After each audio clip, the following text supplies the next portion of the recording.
di Jepang, dan di tempat-tempat lain. Penyelenggaraan di Mekah itu tidak seperti yang di Eropa atau di Jepang. Maklumlah karena orang sempit tiap-tiap tahun bagaimana bisa menyelenggarakannya. Beribu-ribu, beratus ribu, berjuta. Saya tahu. Tapi apabila mengingat Mekah, saya ingin ke sana lagi. Waj'al af'idatan minan nasi tahwi ilaihi. Ini doa Nabi Ibrahim.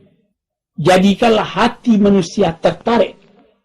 Sebagaimana ada magnet yang menarik kita kepada Ka'bah. Magnet apa? Magnet cinta. Saya teringat memperkatakan cinta ini. Kalau sekiranya Isaac Newton, ahli pengetahuan tentang perkara daya tarik bumi yang terkenal di benua Eropa, mengatakan, adapun antara alam itu tarik-menarik dengan daya tarik. Tapi Iqbal mengatakan, lebih tinggi dari daya tarik. Apa? Daya cinta. Tuan-tuan yang terhormat,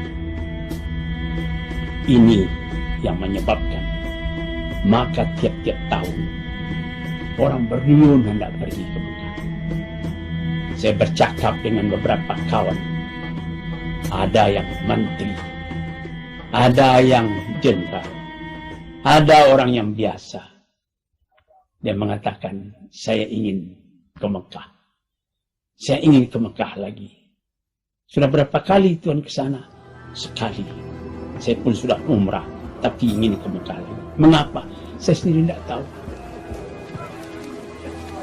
Nah, ini tuan-tuan, saudara-saudaraku yang berbahagia, yang menjadi peringatan kita sekarang. Sudah berduyun-duyun kawan kita, teman sebangsa kita, laki-laki dan perempuan yang pergi ke tanah Mekah pada tahun ini. Dan sekarang ini mereka sedang sibuk akan berangkat ke Arafah. Laki-laki dan perempuan. Rijalan, ada yang berjalan kaki, ada. Pernah orang-orang dari Pakistan, orang-orang dari Aljazair dan dari Tunisia, yang daratan tanahnya itu tidak ada batas laut dengan negeri Mekah, dia berjalan kaki. Masa Raja Abdul Aziz bin Saud masih hidup, menurut peraturan orang-orang itu kalau tidak cukup dia punya paspor, dia punya visa, tidak boleh, mesti ditahan. Tapi ketika beliau hidup, dia katakan, apabila dia akan naik haji, catat saja namanya, insya Allah selamat. Mereka pun pergi. Kita bangsa Indonesia juga tidak kurang cinta kita daripada itu. Cuma sayang kita di batas laut. Kalau sekiranya antara pulau-pulau Indonesia tidak dibatas oleh laut dengan tanah besar Asia, tentu akan banyak juga bangsa kita yang pergi. Baru ini datang ke rumah saya seorang pemuda yang baru saya 2 tahun memeluk agama Islam dari keturunan Tionghoa. Dia menangis mengatakan, saya ingin ke Mekah Bapak, saya ingin ke Mekah.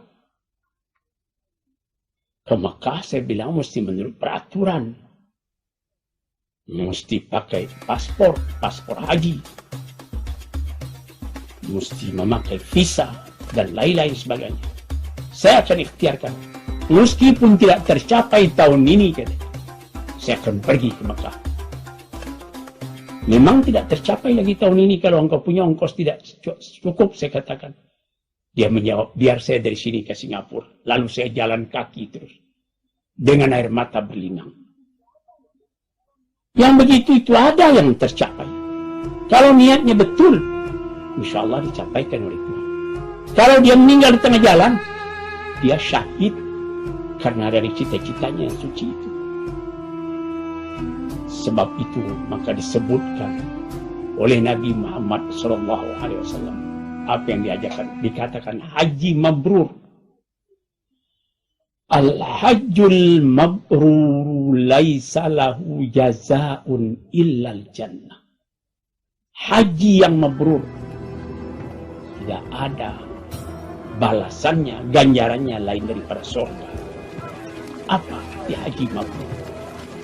Haji yang amalannya diterima oleh Tuhan.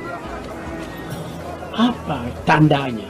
Tandanya apabila Tuhan telah kembali. Bagaimana perasaan Tuhan sesudah mengerjakan haji? Saya banyak melihat orang-orang apabila telah kembali dari haji, memang ada perubahan pada jiwanya. Dia menjadi lebih tekun. Dia lebih prihatin di dalam mengerjakan ibadah. Dia lebih banyak ke masjid. Dia lebih banyak mencintai orang lain. Dia banyak mementingkan amal ibadah. Dia banyak menolong kepada fakir dan miskin. Ini perubahan yang ada. Tapi kalau sekiranya kembali dari Mekah, setelah kita pulang sampai di tanah air kita, hati begitu juga kesatnya, pikiran begitu juga kacaunya. Barangkali dia merasa pergi ke Mekah itu bukan pergi beribadat, melainkan pergi piknik. Na'udzubillah. Tuan-tuan, saudara-saudaraku, para pendengar yang terhormat, sekarang saya ulang sekali lagi, ucapan selamat kita kepada saudara-saudara kita, kaum muslimin yang sekarang tengah menghadapi ibadat ini. Moga-moga dia dapat melakukan ibadat itu dengan baik, menurut hukum dan syarat yang tertentu. Apatah lagi, tidak usah susah. Ada orang dari Indonesia, apa saya bisa hafal ini katanya? Ini bacaan-bacaan doa waktu tawaf, bacaan-bacaan doa waktu sa'i. Saya jawab, itu mudah. Sampai di sana ada orang-orang penunjuk jalan, mutawif, yang mengajarkan kita sejak dari bacaan pertama, di syaud yang pertama, sampai kepada 7. Demikian juga di antara sa'i Bukit Safa dan Marwah. Sejak daripada langkah pertama, dari Bukit Safa, sampai penghabisan di Bukit Marwah, ada orang yang mengajarkan. Kalau yang kedua, ketiga tidak diajarkan lagi. Segala doa bacalah, segala ayat bacalah. Tundukkan hati kepada Allah. Minta ampunan dari ridhanya. Kita akan menjadi pulang kembali ke tanah air dengan jiwa yang kaya, dengan hati yang besar, dengan keridaan. Radhiyallahu anhu wa radu anhu. Dzalika liman khasyya rabbah. Allah ridha kita. Kita pun ridha kepada Allah. Karena kita telah merasa takut akan azabnya, rindu akan nikmatnya yang kita harap-harapkan selalu. Itulah kekayaan batin.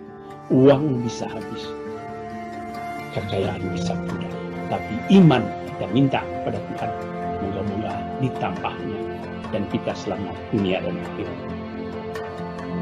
Sekianlah dulu, insya Allah lain hari kita sambung lagi. Assalamualaikum warahmatullahi wabarakatuh.